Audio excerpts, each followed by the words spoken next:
The New Orleans Saints quarterback battle intensifies as Tyler Shough came to play in OTA Day 5. We got all that and a little bit of lagniappe for you on today's episode of Locked On Saints.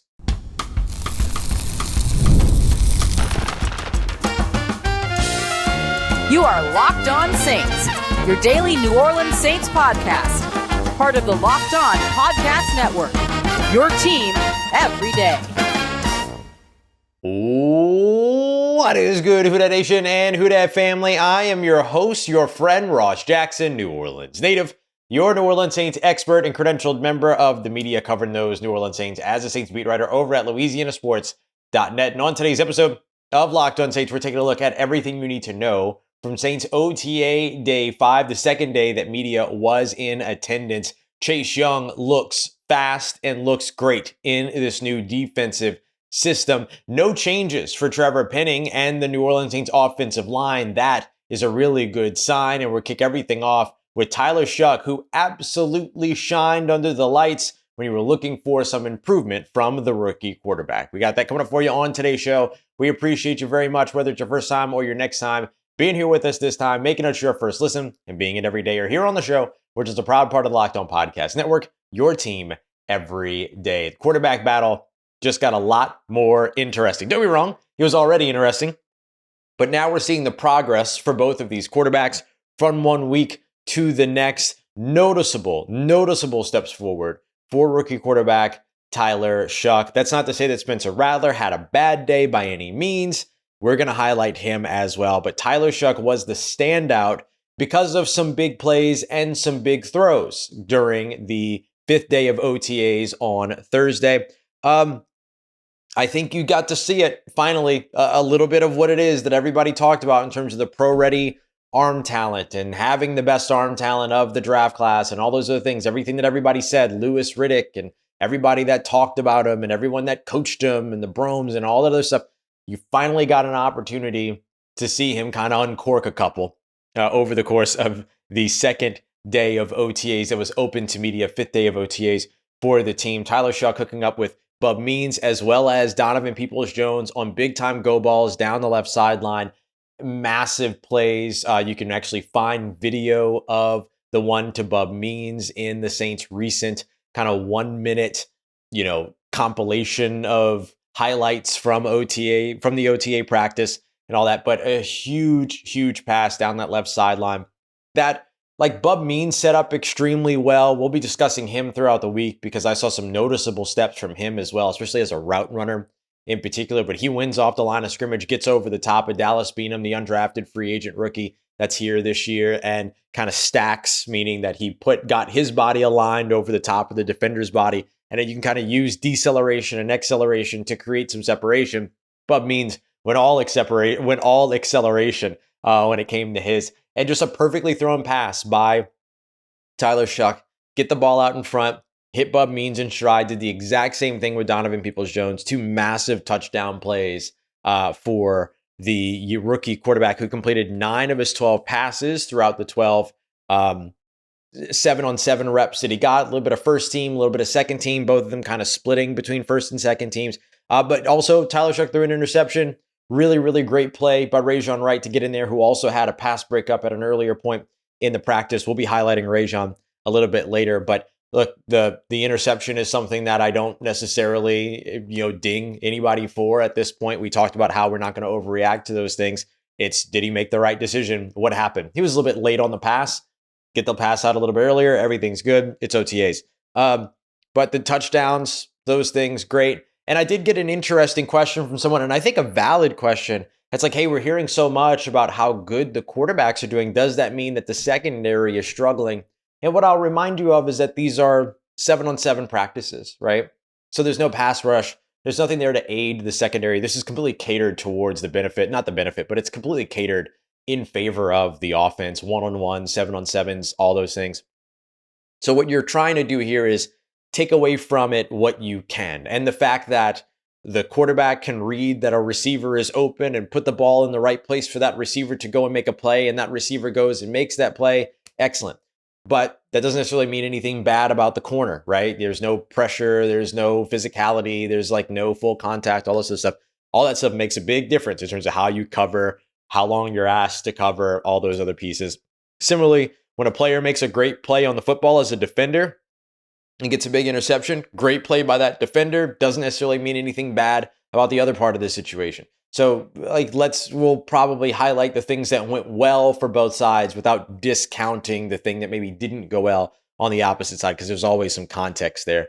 And so I thought that Tyler Shough looked a lot more confident this week, looked a lot more comfortable this week. The interception was the very last of the 12 passes that he threw, so maybe he got too comfortable at one point, I don't know, but not something I'm going to completely hold over his head here. I think the things that were most impressive and the things that meant the most were seeing the confidence, seeing the comfort, seeing the quickness with which he was getting through progressions and things like that. We talked about last week, he felt a little bit more hesitant, a little bit more timid in comparison to Spencer Rattler. This week felt like he really settled in by the time that we had seen him. We saw him last Thursday. There was another practice on Tuesday. They had a team building deal on Wednesday, and then they were back at practice on Thursday again. So one practice separating the 2 weeks, and you still saw a bit of improvement there. And you also saw a bit of improvement in terms of what looks like his chemistry with the young receivers and route runners and pass catchers and all that as well. So I thought Tyler Shough was the standout in this practice between the two quarterbacks, but Spencer Rattler remained consistent. He did exactly what it is that he needed to do. He didn't take any steps back or anything like that. Good, quick processing, continued to be able to do that and get through pretty quickly. There is also, good decisions that were made all throughout as well. I thought he had good ball placement, good target selection. We saw both of them target like multiple areas of the field, multiple zones of the field as well, left, right, middle, short, intermediate, deep. We kind of saw them utilize the whole field a bit. Spencer Rattler completed 10 of his 12 passes, so one pass better, no interception, no touchdowns. Did try to get a deep pass down one of the sidelines, but ended up not being able to get just enough under it to be, or behind it rather, to get Rashid Shaheed in stride, and so it ended up falling incomplete. Rashid Shaheed had to throttle down a little bit, and so it gave the defender an opportunity to make a play on the football. All good. You're going to figure all that stuff out. Everybody's going to get all their connections in and build their chemistry and all that kind of stuff. But I thought outside of that one pass, which wasn't really a bad pass, it just didn't really have the last bit of oomph that it needed.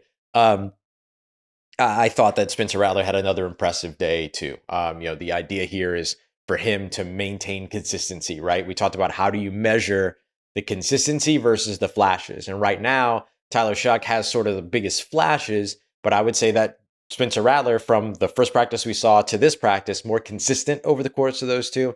And so I think each of those traits has a quality, right? One's a floor, one's a ceiling.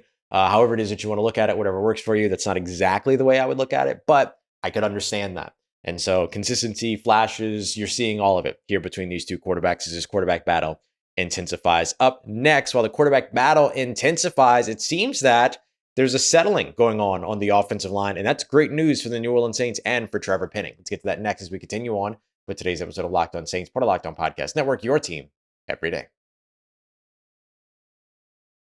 Today's episode of Locked On Saints brought to you by our friends over at FanDuel as the NBA playoffs continue on. Still no finals matchup just yet. We know the Oklahoma City Thunder are in there for the Western Conference. The Eastern Conference Finals continue on as the New York Knicks keep themselves alive. They were 4-point favorites in last night's game. If you put your first $5 down on that money line, you walked away a happy person because now you got $200 in bonus bets to use as the Indiana Pacers are favored 3.5 in tomorrow's matchup between the two, with a chance at home to push on to the NBA Finals, or same game parlays, live betting, player props you can get into, player trends that'll help you track as well. Lots of great stuff over at FanDuel. And if you haven't done so yet, you still can become a new customer, put $5 down, and if you win your first $5 bet, you'll get that $200 in bonus bets, just like some folks got putting their first 5 on the Knicks last night. Go and check them out today. Make every moment more with FanDuel, an official sports betting partner of the NBA.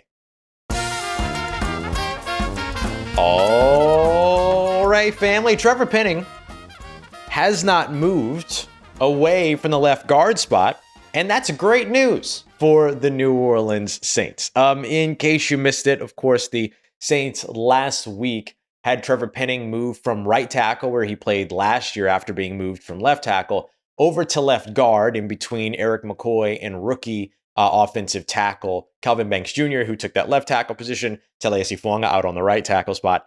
And I don't know, I was kind of curious, if I'm being honest, if maybe they were going to continue to rotate and, place maybe Dylan Radins into that left guard spot, right? Like we said, it was a Thursday practice that we saw last week. They were off Friday, Saturday, Sunday, Monday. Then they had the Tuesday practice, so they might have alternated things then. And then they were off on Wednesday, and then they alternated things back on Thursday. So maybe we just caught the on part of the rotation for Trevor Penning. But when I asked Kellen Moore after practice, Trevor Penning looked to have stayed in that left guard position. Is that indicative of him doing well at that position? And you guys are comfortable with him there? Or did we just miss one of the rotations that you've done?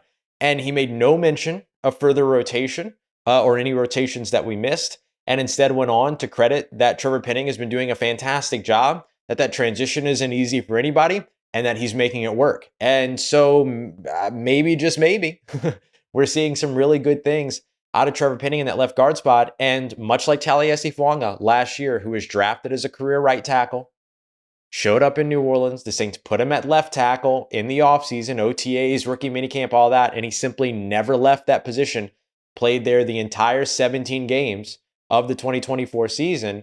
We might see the exact same thing here with Trevor Penning. Trevor Penning's move to left guard seems like it has been a successful transition for him. And apropos that, no movement, no changing, no rotation on the offensive line. And that's a huge win for New Orleans as well. As we've mentioned, it maximizes their investments, keeps all their first round investments on the field, gives them 2 great bookend tackles as well. And then now you get this uber aggressive personality on the interior, being able to play to his brand of football that is not only aggressive and athletic, but that is physical. And you put him in the telephone booth, you put him on the interior, and you let him go in there and wrestle with some of these other guys. I think that's a pretty good situation for New Orleans. So Trevor Penning stayed at left guard. That is good news, I think, for New Orleans. Kellen Moore's not worried about the size of the wide receiver room at all, it sounds like. We spoke to him after practice, and I asked him a bunch of questions about the size of the wide receiver room, and in particular, how that maybe impacts physicality, and certainly how it impacts physicality in the run game as well. He was kind of talking about, contributions of Devin Neal as a pass protector and how big a part of the game that is, how successful he is in that part of the game, and how that opens up the rest of the passing game. And so I thought, okay, well, if there's all this value in the running back that can block as a protector for the passing game, how about the pass catchers that need to block as a benefactor of the run game, right? Or to create the benefit of the run game. And Kellen Moore, not fazed at all, feels really good about the willingness and the effort that he gets from his guys. It was Matt Paris over at NOLA.com,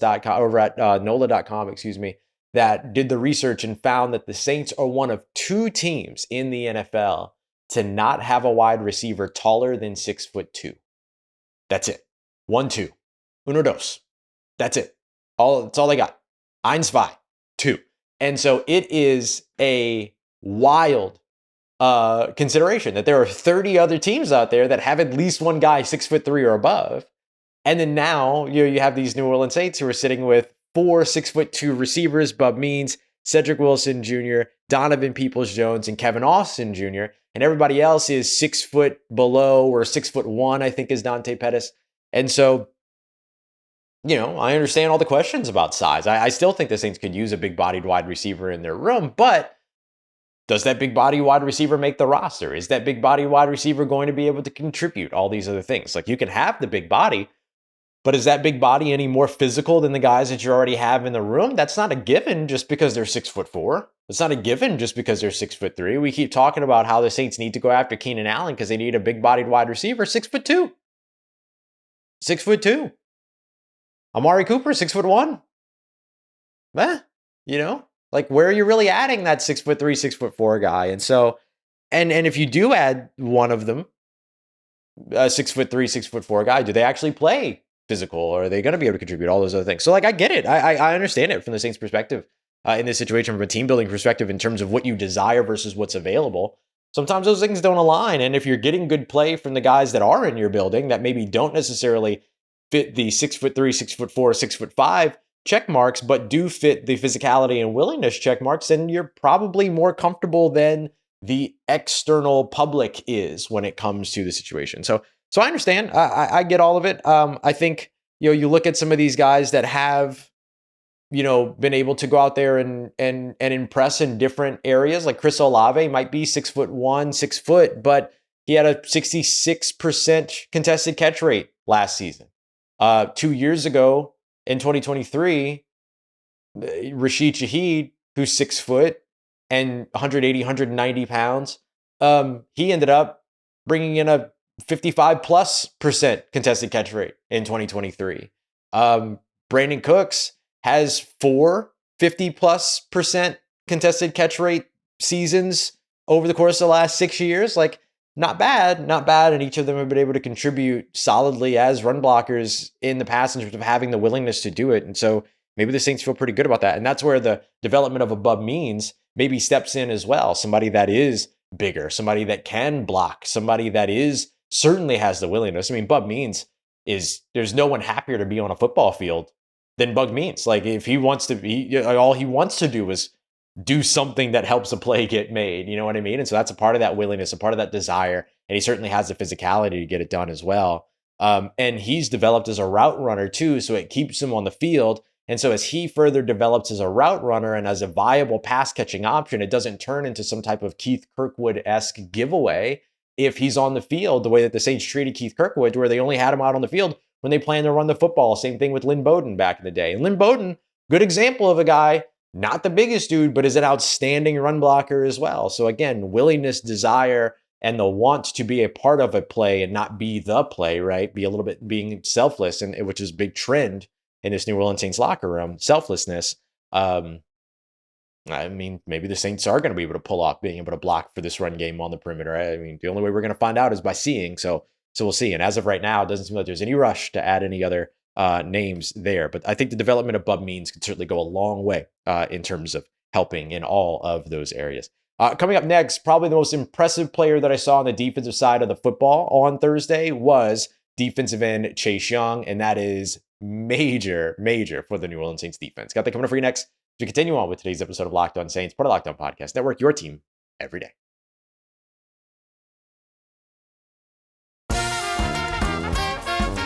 Let's get it, Who Dat Nation. Jumping over to the defensive side of the football, my biggest standout over on the defensive side for the Saints during the second day of media, open to the media OTAs, was edge rusher Chase Young. Chase Young was not present last Thursday when we were present. Doesn't mean that he wasn't there, just means we didn't see him. He wasn't there when we were there. But we saw that he had returned in the Tuesday practice video that the Saints put out from OTAs, and that he was there. And we saw him yesterday on Thursday. And I thought that he was the best player on defense that I watched all throughout that practice. And I watched him a ton. Anytime that he lined up in those 7-on-7s, getting the opportunity to kind of see that stand-up edge rusher work. They did some kind of like team versus team walkthroughs, not really full speed, but you could see him operating full speed. I mean, you saw him really go after Taliesin Fuanga at one point on a pass rush, just big physical nature in terms of, the hand fighting and everything like that. Just such a crafty pass rusher. Like, this guy can easily win just by being faster than the guy in front of him. Standing up in a 2-point stance, racing around the corner, running that arc, and kind of winning with the bend to get to the quarterback. But he also has everything that he needs in terms of pass rush approach and pass rush move diversity to be able to fight through contact and everything. He has a little bit of a bull rush, but even beyond having the bull rush, he's got all these moves to get himself free and around the outside shoulder or the inside shoulder of that offensive tackle that doesn't require him to have sort of this one entry point of, I'm going to either run you over or I'm going to have to fight for 6 or 7 seconds in order to win. So I hope that the coverage can hold up. This dude just gets to the quarterback fast. And for a guy that got a lot of flack during his time in Washington, a little bit so in San Francisco as well, about not putting forth effort or taking plays off and stuff like that. One of the big words that I have written down about him is exactly that word, effort. A lot of effort from him. You saw him go more full speed than some of the other guys around him.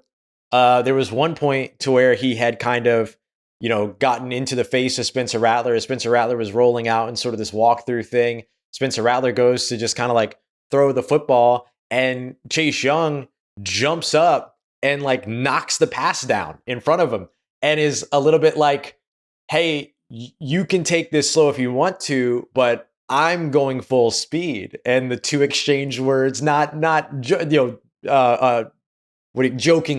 and everything, they had some fun with it and everything like that. But, it very much read like Chase Young is like, hey, I'm here to go 110%. And I kind of like that because what it showed was, everybody should be going 110%, should be going 100%. Like it kind of set that expectation, kind of set that tone when he did that. So I kind of dug what the challenge of that was to everyone else. And remind you, this is in the midst of walkthroughs and stuff like that. Like there was no reason for you to be doing that other than a desire to do that. So for a guy that's notorious for quote unquote taking plays off, he sure was playing hard in a practice environment. And I think that we saw a lot of effort from him last year as well, including like running down, runners and everything like that. Saints run defense was not the best in the NFL, far from the best in the NFL last season. So gave him a lot of chances to go and run down some rushers, and he did that all throughout the season. And so I think you certainly saw that as well. I don't know. There's a speed with which he operates in the game that matches sort of his fluidity and body control that makes everything look fast yet effortless. And you're already starting to see that from Chase Young. Chase Young racked up 73 pressures according to Next Gen Stats last season, sixth most in the NFL, one of the few players to top 70. The big thing with him was just the lack of sacks. I mean, it's the conversation that we have year in and year out, or had a year in and year out, about Saints defense is not being able to finish plays at the quarterback. And there always sort of being some kind of tackling bug at some point, right? It caused the team some issues.